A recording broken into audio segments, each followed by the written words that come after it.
വളരെ പെട്ടെന്ന് തന്നെ നമുക്കൊരു ഈവനിങ് സ്നാക്ക് തയ്യാറാക്കാം കേട്ടോ. 2 നേന്ത്രപ്പഴം 2 മുട്ടയും മാത്രം മതി. അപ്പോൾ നന്നായിട്ട് പഴുത്ത പഴമാണ്, തോലൊക്കെ കറുത്ത് വന്നിട്ടുണ്ട്, പക്ഷെ വേറെ കേടുകളൊന്നുമില്ല. അപ്പോൾ അത് നന്നായിട്ട് മുറിച്ചെടുത്തിട്ടുണ്ട്. ആ ഷേപ്പൊന്നും ആവശ്യമില്ല, നമുക്ക് മിക്സിയിലിട്ട് അരച്ചെടുക്കാനുള്ളതാണ്. ഇപ്പോൾ 2 മുട്ട മുറിച്ച് വെച്ചിട്ടുള്ള പഴം ഒക്കെ ഒന്ന് ചേർത്തിട്ട് അതിലേക്ക് 2 ഏലക്കായ, അതിന് പകരം വാനില എസൻസ് ഉണ്ടെങ്കിൽ അത് ചേർത്താലും മതി. പിന്നെ മധുരത്തിന് ആവശ്യമായിട്ടുള്ള പഞ്ചസാര ചേർത്ത് കൊടുക്കുക കേട്ടോ. നന്നായിട്ട് പഴുത്ത പഴമായതുകൊണ്ട് 2 സ്പൂണേ ചേർത്തിട്ടുള്ളൂ. പിന്നെ കുറച്ച് അപ്പോ സോഡയും ചേർത്തിട്ടുണ്ട്. ഇത് നന്നായിട്ട് മിക്സിയിൽ നന്നായിട്ടൊന്ന് അരച്ചെടുക്കുക. ഒരു ഇഡ്ഡലി മാവിൻ്റെ ഒക്കെ ഒരു ടെക്സ്ചർ അത്രയൊക്കെ ഒരു ഇതിൽ വേണേ.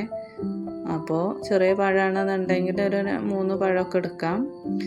അപ്പോൾ അങ്ങനെ ആക്കി എടുത്തിട്ടുണ്ട്. പിന്നെ പാൻ അടുപ്പത്ത് വെച്ച് നെയ്യ് തൂവി കൊടുത്തിട്ട് ചെറുതായിട്ട് ചുട്ടെടുക്കുക കേട്ടോ. വലുതാക്കിയിട്ടുണ്ടെങ്കിൽ നമുക്ക് മറിച്ചിടാനും ഒക്കെ ബുദ്ധിമുട്ടാവും. അപ്പോൾ നല്ല പഴം മാത്രമല്ലേ ഉള്ളൂ, അപ്പോൾ സോഫ്റ്റായിട്ടിരിക്കും. അപ്പോൾ ചെറുതായിട്ടുണ്ടെങ്കിൽ നമുക്ക് മറിച്ചിടാനൊക്കെ സുഖമാണ്. അപ്പോൾ ചെറുതാക്കിയിട്ട് നമുക്ക് പാൻ കേക്കിൻ്റെ ഷേപ്പിൽ അങ്ങനെ ചുട്ടെടുക്കാം കേട്ടോ. അപ്പോൾ നന്നായിട്ട് പഴുത്ത പഴമായതുകൊണ്ട് തന്നെ മധുരം കുറച്ച് ചേർത്ത് കൊടുത്താൽ മതി. അപ്പോൾ എല്ലാവരും ഇന്ന് ട്രൈ ചെയ്ത് നോക്കുക. ചാനൽ ഇഷ്ടമായിട്ടുണ്ടെങ്കിൽ ഒന്ന് സബ്സ്ക്രൈബ് ചെയ്യാനും മറക്കരുത്. അപ്പോൾ എല്ലാ മാവും നമുക്ക് അതേപോലെ ഒന്ന് ചുട്ടെടുക്കാം കേട്ടോ. അപ്പോൾ എല്ലാവർക്കും ഇഷ്ടമാവും, കുട്ടികൾക്കൊക്കെ വളരെ ഇഷ്ടമാവും. നേന്ത്രപ്പഴം തോല് കറുത്തിട്ടുണ്ടെങ്കിൽ നമുക്ക് കഴിക്കാനൊക്കെ മടിയാണല്ലോ, പക്ഷെ ഇങ്ങനെ ചെയ്തിട്ടുണ്ടെങ്കിൽ 2 മുട്ട കൂടെ ചിലവാക്കേണ്ടതുള്ളൂ.